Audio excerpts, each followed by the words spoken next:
we're live right now. I think we're live Yep. right now watching the PGA Championship. That's right. All right, we're letting people join. We've got Friday round 2 recap, sort of like as the round finishes type recap situation, which I like. We go live. There's golf happening. We can react to it in real time. Presented by Fireball, our very good friends of Fireball. If you're not aware of Fireball, I don't really know where you've been for the last. However, how old do you think you need to be aware of Fireball at this point? I think anyone like 17. I feel like it's Yeah. I feel like you've heard of it at least. Okay. We'll go 17. For us, golf is 21 simple. maybe. Chance to get out, have some fun with our friends. 21 is probably not a bad number to go with at this point. It's a safe number, but inevitably, little things have a way of ruining it. If you're really feeling like upping the ante on the course this weekend, make sure to grab some new Fireball Birdie Shot Club. It's literally a golf club filled with Fireball nips. We're going to talk more about Fireball throughout this broadcast, but we're watching the PGA Championship. I've been sitting at the bar here at Bogey Hills Country Club in St. Charles, my hometown, watching golf. It's got some teeth today. It had some teeth yesterday. It's had teeth all week. But I will say the rain, for anyone that's from the or lives in or has lived in the tri-state Long Island area and has been out to Bethpage Black, we've all done it before. You've gone out there. You finally taken your round out there. There is no golf course that is playing more like when us average Joes go out and play a golf course than Bethpage Black plays, because if you've played the Black, you've probably played it in like a misty northeastern day. And when that misty sort of like wet, humidity type day and the grass is 10 times thicker, it feels like, because of that mist and that wetness, that's what I'm watching these guys do. I'm watching guys that are 170 out in the rough, hitting a shot that comes up short of the greenside bunkers because they just can't get a club cleanly through this grass, and it's causing fucking havoc out there. And I love watching that as a viewer. the 15th hole at Bethpage Black, I never thought that I'd see anything that even replicates that. And almost seems like every hole at Oak Hill is the 15th at Bethpage, where like you have to hit the perfect on a string drive, absolutely laser beam it from those back tees. And then your second shot is way, way, way, way deeper than you thought. Like they're clubbing up. They're always clubbing up, maybe sometimes even 2 clubs up. If you're in the rough, you never even have a chance to go for the green. And I always remember that because it's obviously the course that I've seen the pros at the most. It's right by my house. And I always remember that being such a stunning thing to see, where it's like even these guys can't hack it out of that stuff. Like how hard could that possibly be? And that's what all of Oak Hill is. Yeah, it get a little technical here. There's moisture on the face, which makes everything that much harder when the club itself is wet. The ball like bounces off of it. I'm watching. I just came in from watching the JT Morikawa and Rory group, and we were talking about this a little bit yesterday, Frankie. The fairways are so narrow and the rough is so thick that those tee shots are just like very, very high leverage shots. Mm-hmm. And at the Masters, the last major, it's pretty wide out there, and if you miss the fairway, you can get in the pine straw. You can still get to the back of the ball, so it kind of feels like a second shot golf course. It's like as long as you don't put yourself behind a tree, you're gonna have a chance. At Oak Hill, it's right from that first tee shot. You better hit the fairway because you can't control spin. And there were some comparisons to Winged Foot coming into the week, but I don't really see it the more I watch the golf course, because Winged Foot, you could run it up everywhere. And so if you just could keep it online, you could run it up. There's like 6 or 7 holes at Oak Hill where you can run it up. But most of them, there's bunkers in front. There's long and rough in front.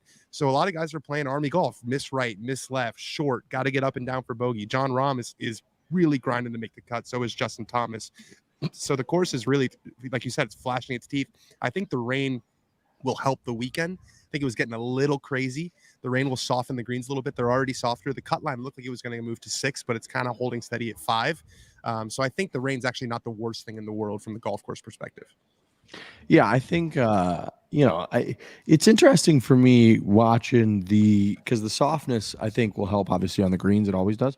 But I think it's going to help on the fairways a ton. I mean, there's that clip that's going kind of viral on Twitter of Justin Rose hitting like a high cut into the right side of the fairway and ending up in the left rough, which is literally no different result than someone pulling one off the tee like 15 yards into the rough. As long as you don't have tree trouble, you end up in the same spot. And Justin Rose hit this beautiful like high cut into the right side of his fairway. It rocketed left, trickled like a foot into the rough, and was buried. And that's the same thing as hitting a horrific shot. Now, that happens in Open Championship golf all the time. At the British Open, we see it where someone hits it and it lands on a certain knob. It should end up here. It ends up 55 yards up left in like a pop bunker because you just get a little bit of a bad break. So I think the Justin Rose thing was a little bit of an anomaly. If you've seen that video going on out there, I think people that are hitting good drives are ending up good. People that are not are in the rough. The reason, the main way that it's reminding me of Winged Foot is that guys are just missing fairways. Like the guys that are hitting it the best, Well, they're off the tee canted. are They're like still sloped.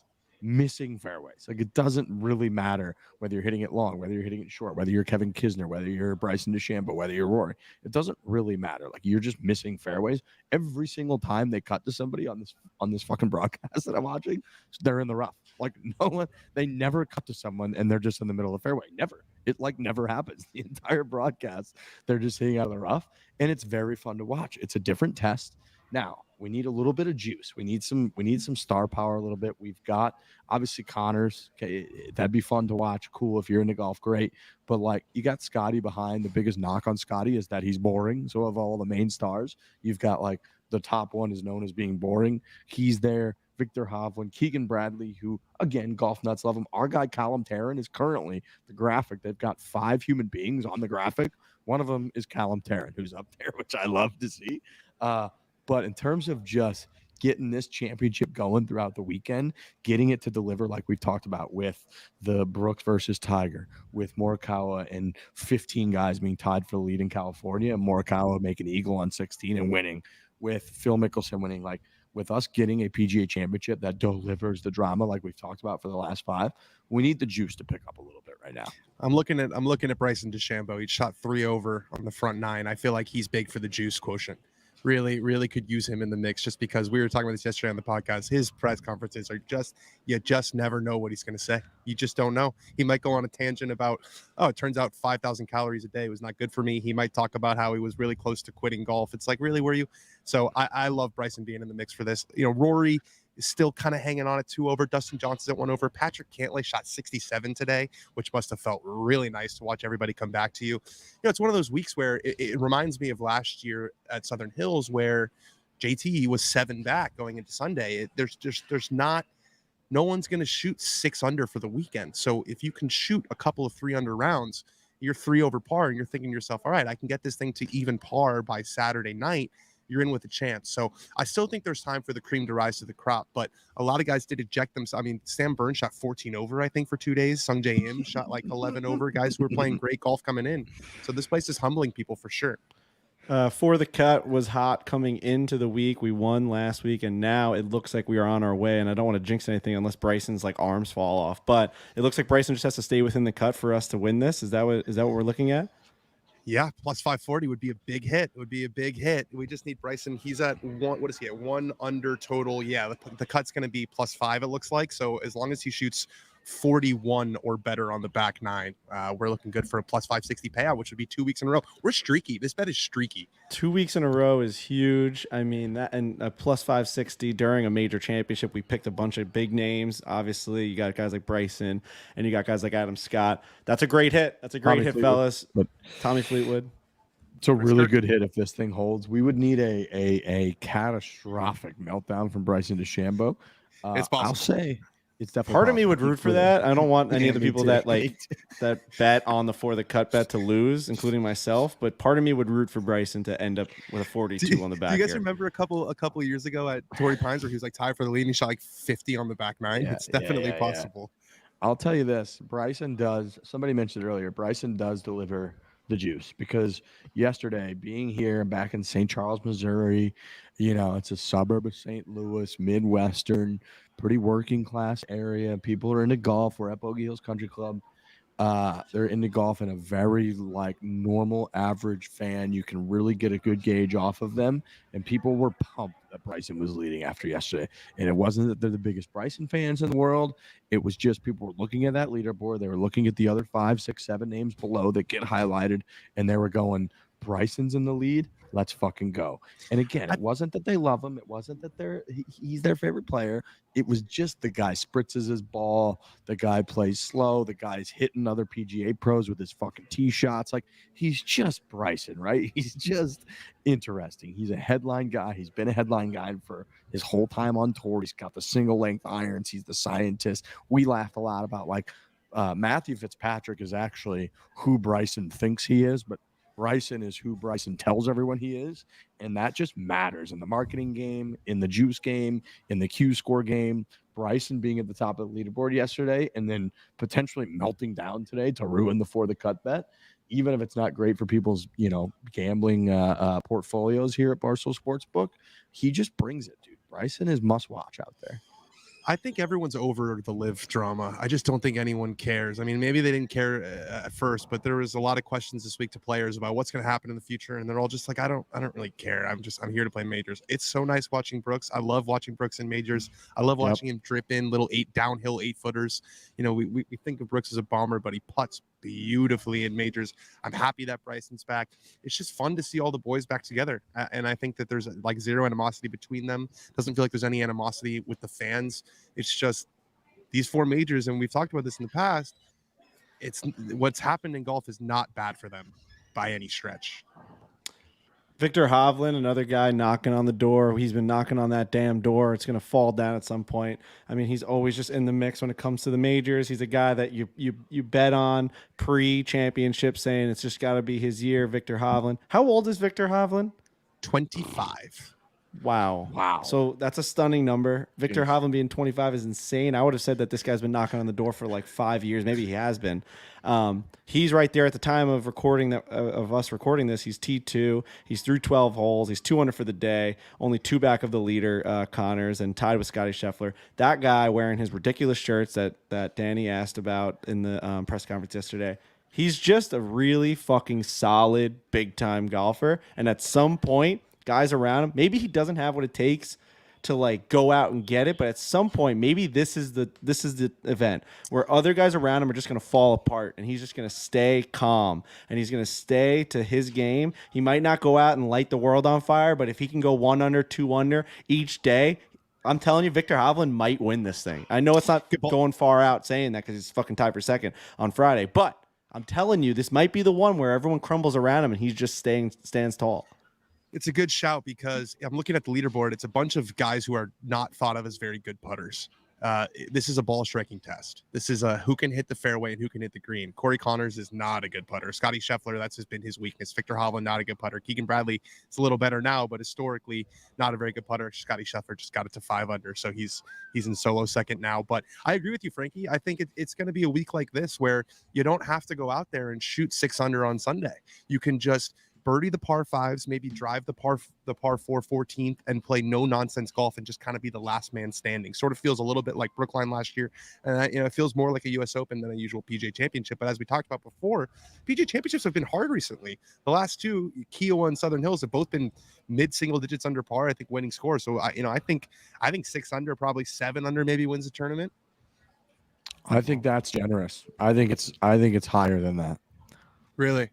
Yeah, I think 4, somewhere around there. I mean, dude, people are getting eaten alive by this place. And these rounds that we're seeing, right? These guys that are leading right now, it's not like the Byron Nelson or something where if somebody's at 12 under at the halfway point that they're going to get to 20. This is like if someone's at 4 or 5 under after 36 holes, that's like a miracle. Like it's like unbelievable that they've gotten to that point and they're never really going to come back. I mean, I'm looking at, so I had one of my bets this week on the Barstool Sportsbook, shout out to the Barstool Sportsbook, was Dustin Johnson to beat Victor Hovland.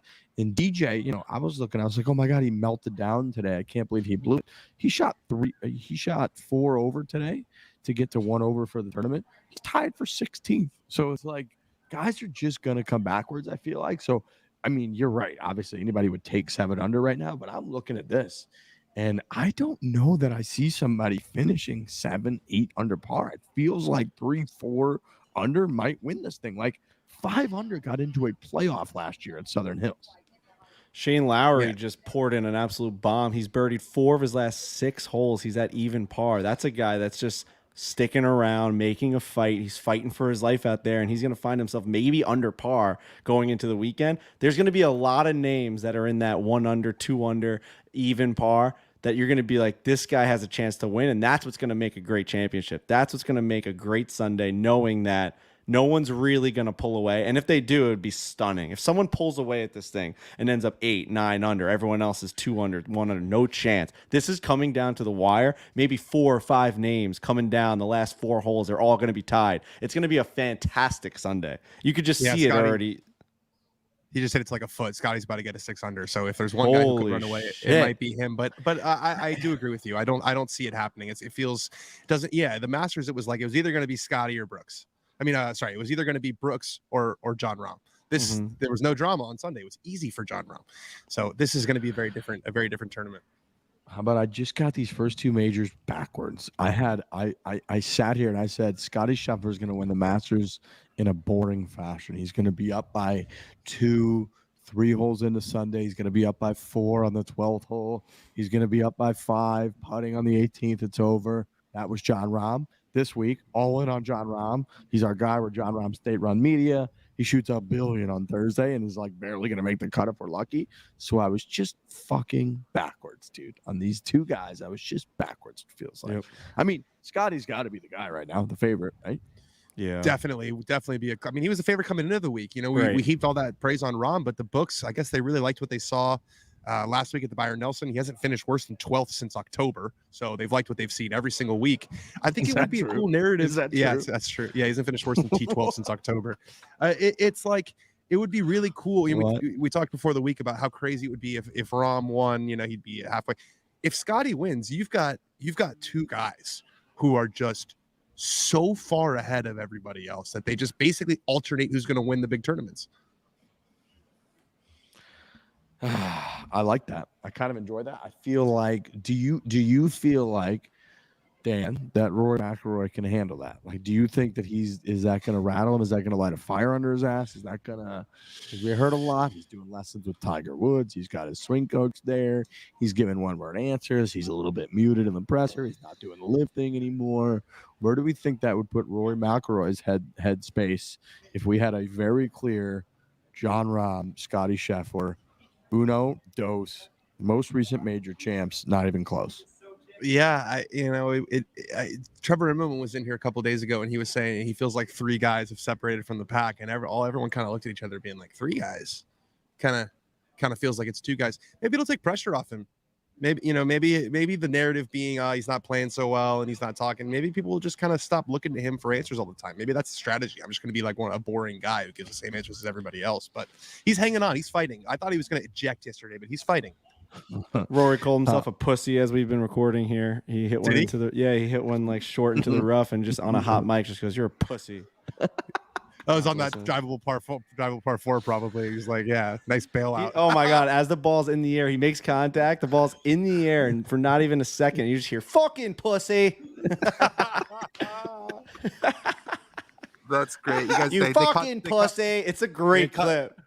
They caught Tyrrell on a hot mic saying "fucking shithole" about some hole, and then Golf Digest made a big tweet about it. It's like that's why the media gets a bad rap. Let the guy curse on the golf course without making it into a quote graphic.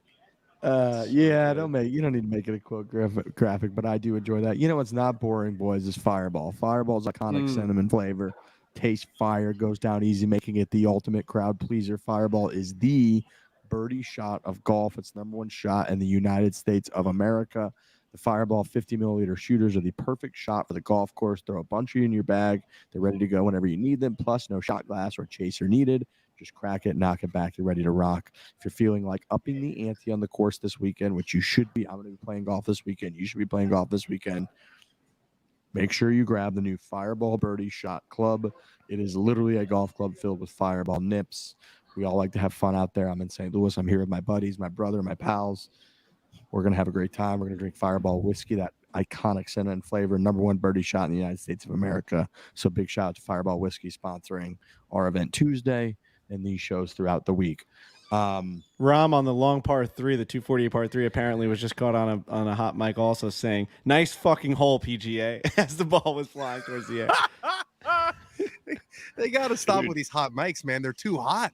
They're They're extremely hot this week because on Thursday and then earlier today, before like the crowds really got crazy, or if they showed a guy that was like earlier on the golf course and they're showing something, they're showing a tee shot, you could hear every single thing in the crowd. Did you guys notice that? More than like any event that I've ever watched on TV. You could hear a guy legitimately crinkling into his bag of chips as the guy was stepping up to the ball. These mics are hot and they're crispy. You can hear everything.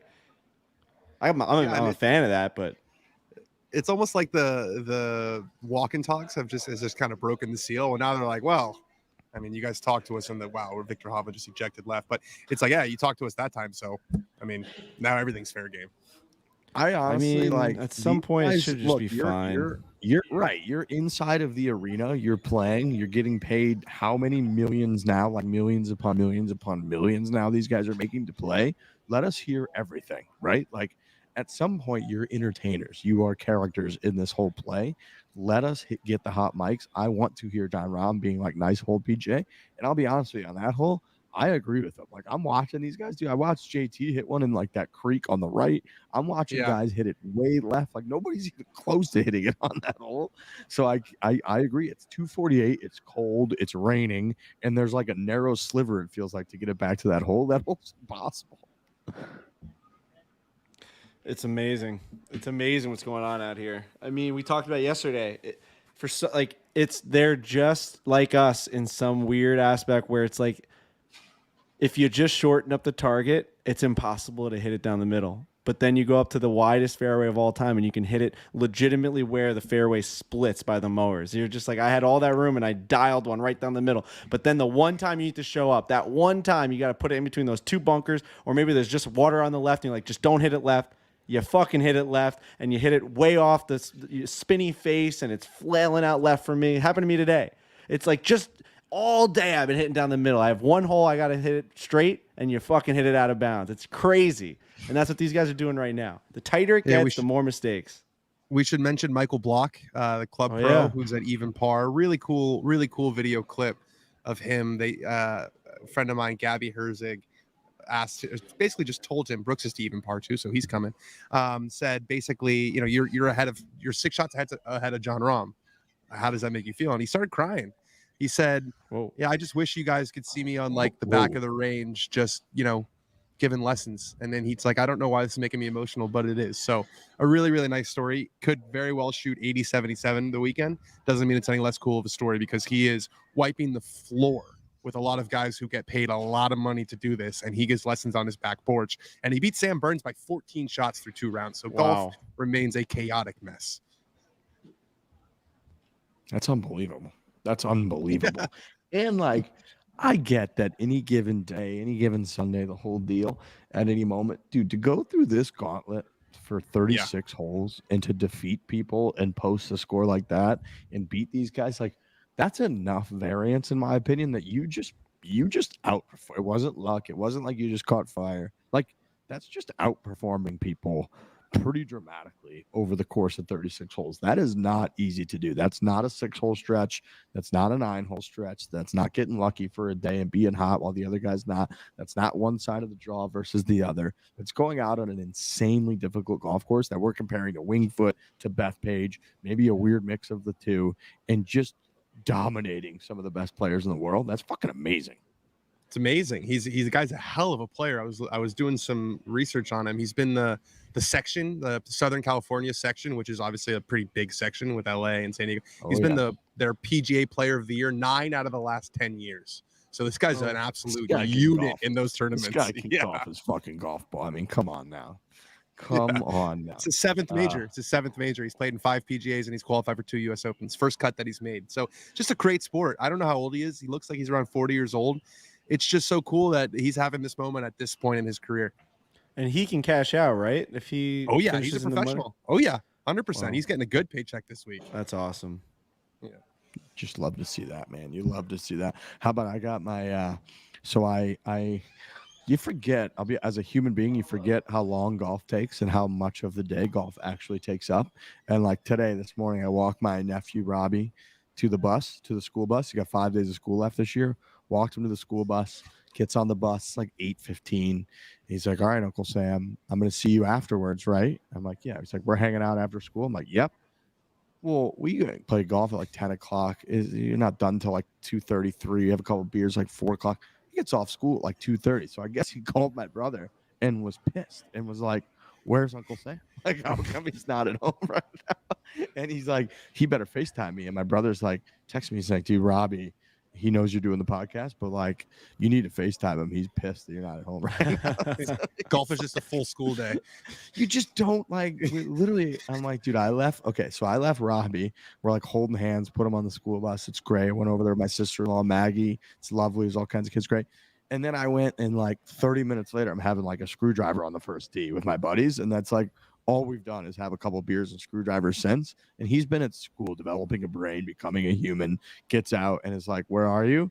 And I'm like, yeah, we're like, it honestly felt like it was an hour. And he was just at school. He had a full day at school, learning stuff, going to different classes, dealing with his teacher, Mrs. Baker. And now he's just like back home right now. So it really shows you that just the perspectives of life and the fact that he went through an entire school day. And when you golf, you just don't realize that it takes up an entire day. I was at twosome today, and we were buzzing through a busy field of golfers today at Colonial, me and my buddy Andrew, and just we were just fairway, green, 2-putt. Like we were 4-putt for me a couple times. I mean, these fucking things are slick. They just had a U.S. Open qualifier there. Only 3 guys were under. Only 3 or 4 guys were under par. I mean, we're talking like 4 under was in first place, and these guys are fucking good golfers. This is a really tough track when the wind is up and the greens are running like that. But I had 4 different instances where we went through groups. So throughout like a pretty quick day, I had that feeling of like having to run up to the tee and hit a shot in front of guys that were absolutely judging the fuck out of you. Usually you get like one scenario of that, maybe if you're like with a twosome and you find a group in front of you and you catch up to them. They're like, come on, come hit the shot, and then just go through. We're taking our time. Dude, this happened to us 4 times today. 4 different times we were just buzzing through. It's a nerve-wracking shot. You know, your heart's racing. You're running up. You're really not even doing you your don't want to go routine. through your full routine. Yeah, exactly. You're rushing through the it. putt is a rush, and I'm like, dude, we did this for like half the 9 holes. I mean, we played 18 holes today in like 2.5 hours. We were never stopping. We're constantly just like, we're gonna go up there and just hit the ball. Like, don't worry about it. Thanks, guys. It's like we didn't even play golf today. We barely even played. It was a constant like, we'll just go through you, no problem. Obviously, it's like grass is greener on the other side. Oh, take your time. I love that more than like playing 11-hour rounds at Bethpage, but like, fuck, man, that was a crazy, crazy day. It was just, I never got to relax. I've never really felt that before on the golf course. It was crazy. It's not a good feeling. We like me and Pashley used to play at Pinehurst. We would get a beer by the 18th green on Pinehurst number 2, and we would always bet in the hole or not in the hole. We do like a $1 bet. Like, will this person put the ball into the hole or not on 18? It doesn't matter if they make a 4. It doesn't matter if they make an 11. Yeah. Will they scoop it or will they put it into the hole? What do you think? Like, how drastically different is the percentage of people that put the ball in the hole when you play through? Like, I feel like no one actually puts the ball into the hole when you play through, because like everyone hits, you lag it up there to a foot or 4 feet or whatever it is, and then you do the quick like one leg thing. No one ever makes that putt ever. And then you just grab it and you do like the wave, like, thank you guys. Yeah. I'll take a 4 there. And you just like cruise through. I feel like no one ever puts the ball in the hole. Oh my God. It was a putt and scoop every time. Well, you guys were enjoying your golf round. I had some major car trouble today. I'm going to go through this very briefly. My car wouldn't start this morning. So called AAA. Mm-hmm. It was not a Chevy, and I will definitely be getting a Chevy after this experience. Mm-hmm. So a car wouldn't start this morning. The guy comes over, the AAA guy. He starts the car. He jumps it, and he's like, "Oh yeah, you must have left the lights on or the radio on overnight because I tested the battery and the battery's fine." I'm like, I definitely didn't leave the lights on overnight. He's like, "No, you probably left the lights on overnight." I'm like, okay, fine." He's like, "Leave it on for 40 minutes. You'll be fine." I left it on for an hour and 20 minutes. I drove to the media parking lot, parked my car, and I said, "You know what? Let's try and restart this again because I have a bad idea." Doesn't start up. So I call him again. He comes over. He's like, "Oh yeah, it turns out it needs a new battery." Buddy, you had one job. Your job was to tell me whether I needed a new battery or not. And I asked him, I said, "Do we need a new battery?" He said, "No, it's fine. You just left the lights on." So not only did he get it wrong, but he made me feel like an idiot for 2 hours. And then it's all, well, he was a very nice guy, Jesse. There's no way you're listening, but thank you for your help. But you gotta nail the initial assessment. You gotta be perfect on that first one. That's always been one of my great complaints with some of the producers you've had over time, where when we publish a show, we'll get a couple DMs or something from people or an email that's like, "Hey man, like I'm listening to the show and like it's just repeating after like 35 seconds, or it's just this segment's going through, or it's really glitchy on this," and I'll forward that, and we'll get like, "I guarantee his headphones are just fucked up." So I'm like, well, I mean, like, let's let's kind of lean on the side of like, let's try to help our listener, right? Like, let's not call our listener a fucking idiot, Right? And This guy be called like, me an idiot to my face. your equipment sucks and everything you're doing sucks and we did everything perfectly. I'm like, how about we just be like, maybe we try to help the person. That would always drive me insane. Of like, we would always lead with like, I guarantee you something's just messed up on their end. I'd be like, okay, maybe that's the case, but like, shouldn't we want to help them just be able to listen to the show properly without it sounding horrific or unlistenable or something? Like, that would always drive me crazy. And I do feel like the audio people do that. Auto people do that in the same way. Yeah, they default to it's your fault, which it wasn't. Right. Speaking of the listeners, our one of the commenters here, Eric, said Spieth just hit a ball onto Irondequoit. So I don't know if that's true or not, but that's well, he's on 14. He's on 14, so he's on the right hole to do it. I think, and it looks like he's taking a drop. So did he blade one over the 14th green onto Irondequoit? It's very possible. It's incredible. I love Irondequoit. Someone else said, who was this? Someone mentioned, I can't find it now, but someone mentioned, shout out Mito Pereira for like coming back from the dead. He's T17. He's 1 over for the championship. But like after what happened to him in Tulsa, you would think that it would be a Francesco Molinari situation where you really would never see him again. You just forget he exists. But Mito kind of showing back up. He does play and perform well at PGAs clearly. So shout out to Mito for doing that. I just seeing his name just kind of sends shivers down my spine after thinking about 18. Dude, he was back in Tulsa last week at the scene of the crime because the live event was in Tulsa last week. Oh, God. Yeah, he tried to hit a flop shot and just sailed it. He had to just drop in the bunker. It's probably on Irondequoit's 16th hole. Wow. That's amazing. No way. I will say, this is the PGA. I think the PGA has kind of found an identity of you just don't know what you're going to get. Like some years, some weeks with the PGA Championship, they let you shoot 18 under, and it feels like it's not that much different than the Byron Nelson. Other weeks like this or what they're doing lately, they hammer you, dude. They hit you with the fucking hammer in the forehead. Like this golf course, I'm watching, guys. It just feels like, I don't know, 90% of the shots that they cut to are horrific results, which I love. Like that's the carnage that we root for. That's what we kind of talk about with the U.S. Open. The fact that we're getting into the PGA Championship right now. I mean, JT's like he's not out of this thing, and they're cutting into him, and he's putting. He's 4 over for the tournament, and it's Friday. It's amazing. It's one of those weeks. It's fun. It's fun when birdies matter. Birdies matter this week. Birdies are everything this week. It feels like. Birdies are everything. All right. Well, look, I'm excited to keep watching. I'm excited for the carnage. I feel like when a tournament's like this, like at the Masters tournament, when it came down to 2 guys, it was pretty clear they weren't going to go backwards or very far backwards. So if those are the guys, those were the guys. Feels like right now I'm looking at Scheffler, Connors, Hovland, Keegan Bradley, Colin Tarrant. I mean, obviously people were putting their money on Scotty. Hovland's a great ball striker, but like, I don't know, 3 of those 5 names could be completely different when we do the show tomorrow. I mean, it's one of those weeks we were talking about Victor Hovland. I think he's about to make a double or something on 14. It's just disaster lurks around every corner. That guy Kazuki Higa, who started with like 4 birdies in a row, is he even making the cut? You know, it's one of those weeks where the tournament feels so long. It's just Riggs, you weren't here grind. yesterday. It was so funny. Like Dan's tweet being like, how many, because he started out with 4 birdies through the first 5 holes. How many birdies would he need to have to start for you to even think he is a threat? We said maybe legitimately all 18 and then start out Friday with another couple birdies. And then you'd be like, okay, this guy's officially a threat. Like if he was 20 under right now. I would say, I'm not kidding. If he started 20 under through 20 holes, I don't think I would believe he's going to win the tournament. It's insane to say, but it's very true. Maybe 25. Like if he's 25 under through 25 holes, I would probably be like, this guy's a problem. Like he's going to be a factor. He's burning 25 holes in a row. So that was a great tweet because like his name, I just scrolled right past his name. I was like, what is this? But that's golf every single week, man. Like your eyes gravitate to the names that you just assume to be up there. It's a very weird sport in that fact where like you just ignore the potential good stories until they become good stories. You're always just assuming that the favorites will go to the top and that they will pull through. And at the very end, you're like, holy shit, who won? But until that final ball goes to the bottom of that hole, you're doubting them the whole way. Since we've been talking, Shane Lowry to 1 under par, Brooks Koepka to even par, Colin Morikawa to even par. So they're coming, Riggsy. So you're telling The me boys are Shane coming. Lowry has birdied like 6 of his last like 8 holes? I mean, this guy's on fucking fire right now. 5 of his last 7. Yeah, the back nine Holy is shit.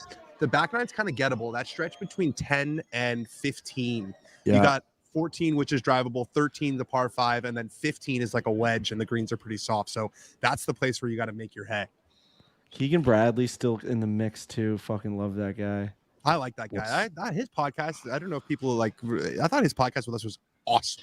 Like Really a good. 9 out of, it was really, He had a weird really comment to me and Trent. That wasn't weird. We were just like, what? He came up to us at the PGA Championship. He's like, I want to kiss the crown. I was like, we were like, all right. We didn't even know what that meant. He came running over the putting green. He's like, might as well kiss the crown. I was like, all right. Yeah. He said the same thing to me at Quail Hollow. He's like, listen, you guys need anything.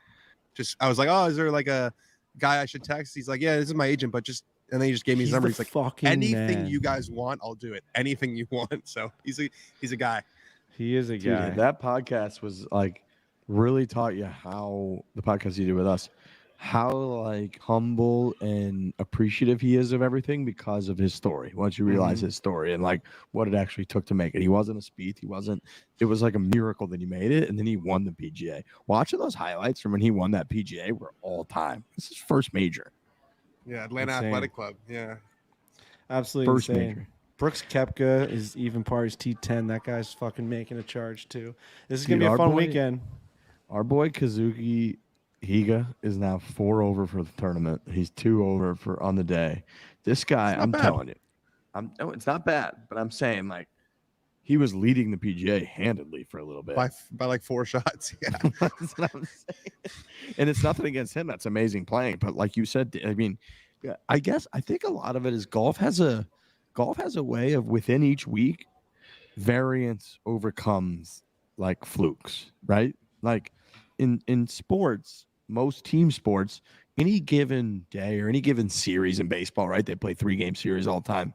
Any team can kind of get hot and like, but over the course of 162 or 82 game, like variance is going to be overcome by like the teams are just better. Like the better team's going to prevail over 80 games or 160 games or whatever it is.